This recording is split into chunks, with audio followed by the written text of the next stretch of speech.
So I just wanted to give you a glimpse as to why we feel so blessed living where we never thought that we would live full time. We hated this at first, but we've grown to love living here.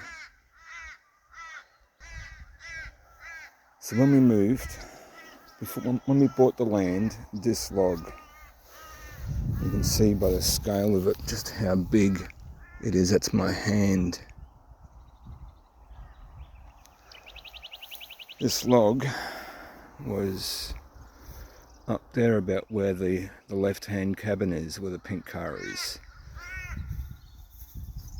And that land sloped up, so we had to get D3s and dozers and all sorts of stuff in to clear about a 20 by 20 metre pad for what is now our home to go on.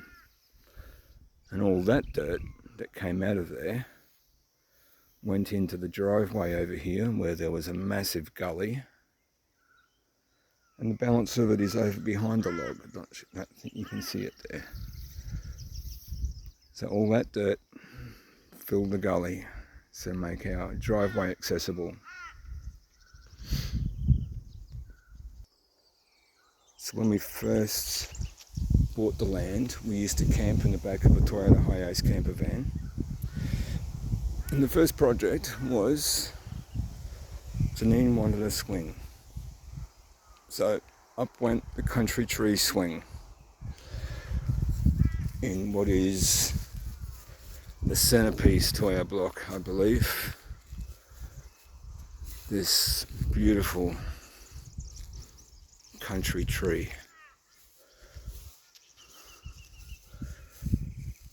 Reminds me of the terebinth trees spoken about in the Old Testament, where God would meet man and show him that all of his provisions are under the tree.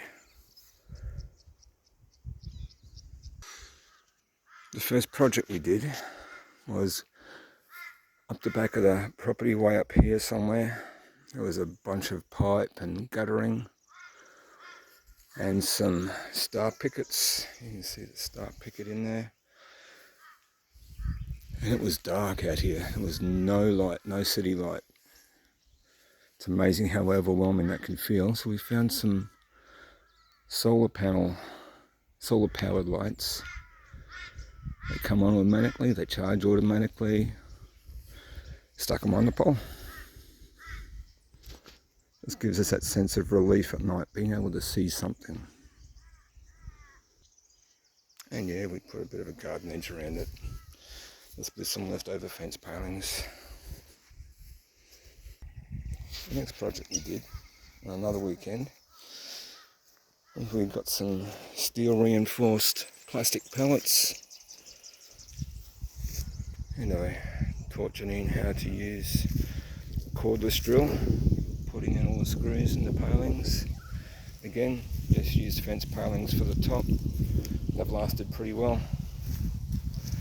It gave us a nice little surface to set up our camp on when we were camping in the camper van. And this, again, is under the tree.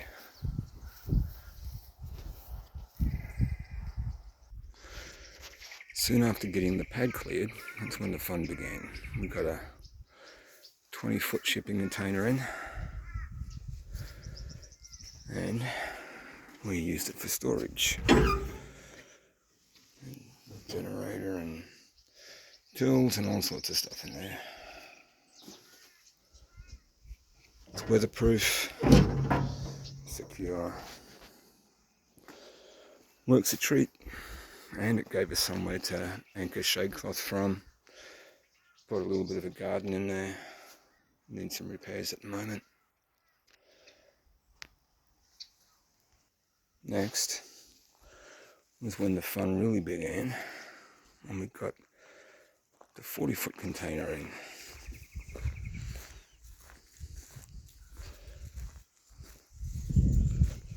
Which is now the basis for our home.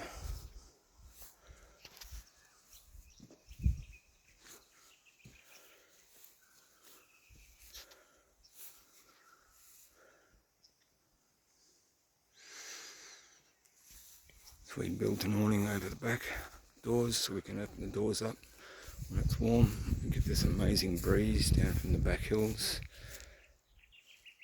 We used the cut out steel on there for a heat shield. So that steel there came from the doors.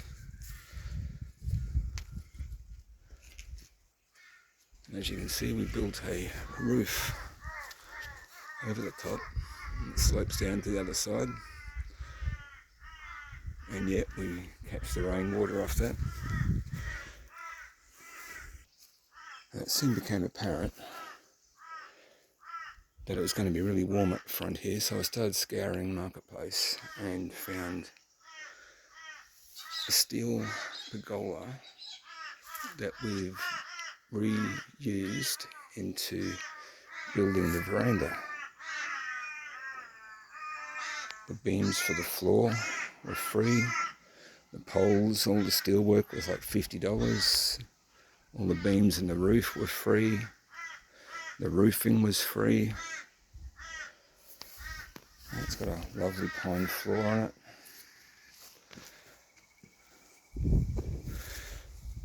And that's been such a blessing having that.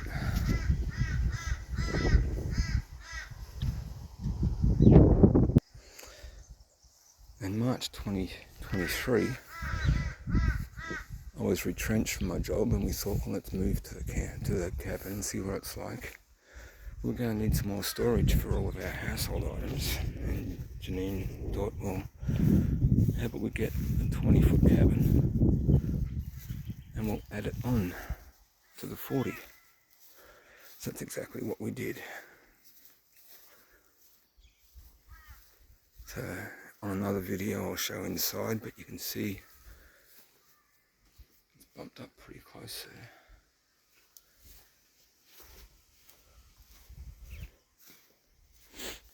Again, we continued the roof line from the 40-foot over the 20-foot. Found a couple of windows on Marketplace. A lovely pink door. It's so beautiful.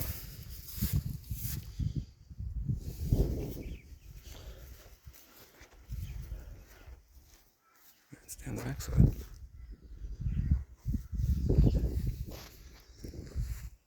So that's now our living space and bedroom in the end of it.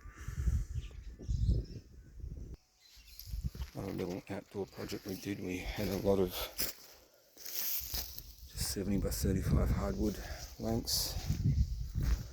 So we put some retaining walls in this area, on the slope of the cutout.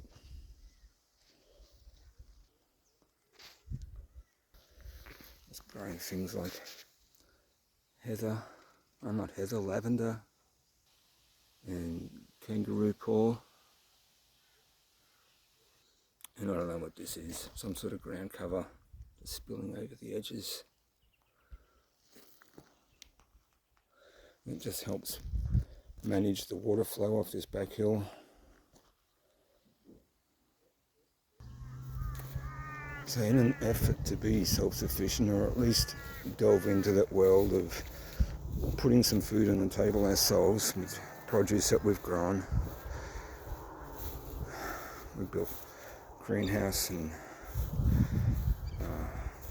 a yard shed.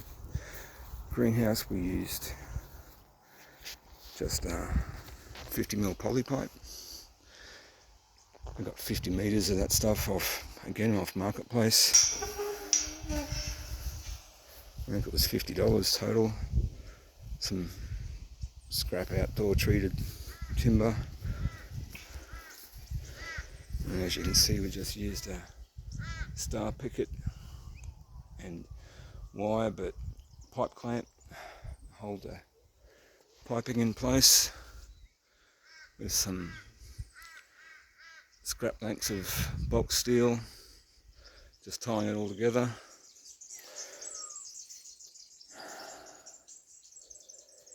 We've got spring onions and tomatoes and spinach and lettuce and broccoli, trying for pumpkin and potatoes.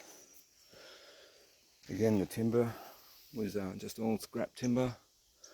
It cost us very little to put all this together. And we were given a pop-up porter shade with no cover.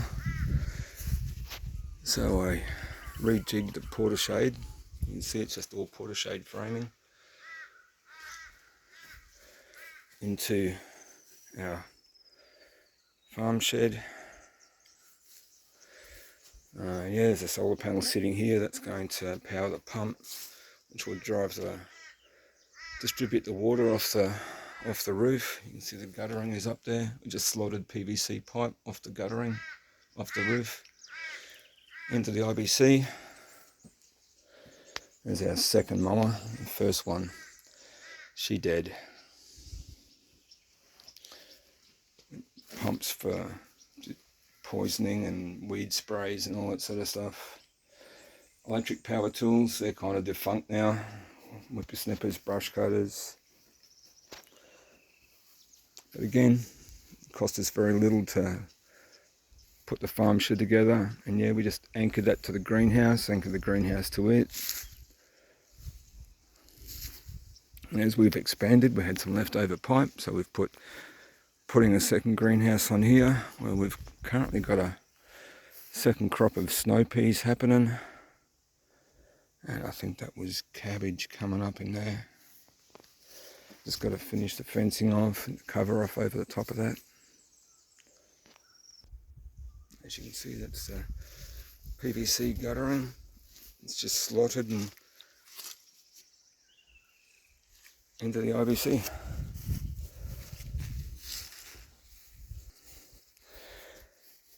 Planning on expanding this into a crop of corn for summer. I think we've got some mulberry trees coming up in the back here. That's going to expand out to about double the length what that is. So that'll come out to, I don't know, about here somewhere. Just got to leave access in through behind there to get a vehicle around to behind to fill up the water pot if we ever needed to.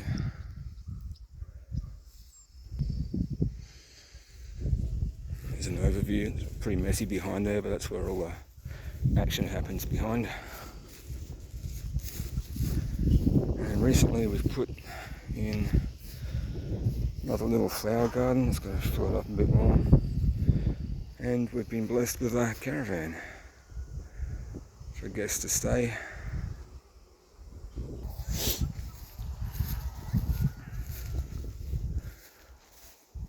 Just to give you a bird's eye view of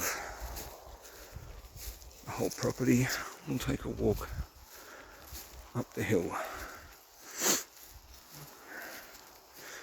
Forgive me if you hear me huffing. It's about a 45-degree slope up here, and legs aren't as fit and strong as they ever used to be. But it's so worth the effort. It would have been amazing to have been able to build a cabin up here, but it would have been very exposed and very expensive to get a vehicle up here.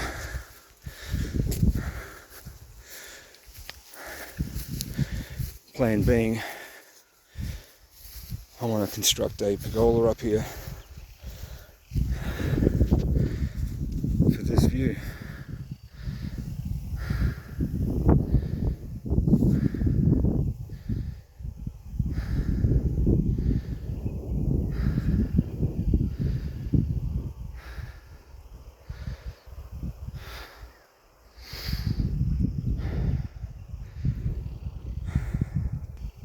So thankful to the Father for giving us this land. We pray for wisdom each day in making decisions and as to how to better manage it, listening for His direction on what to do next. Anyway, I'll upload some videos of our work inside. Nothing is pretty. Not too many things are finished off. But it's ours, and we love it.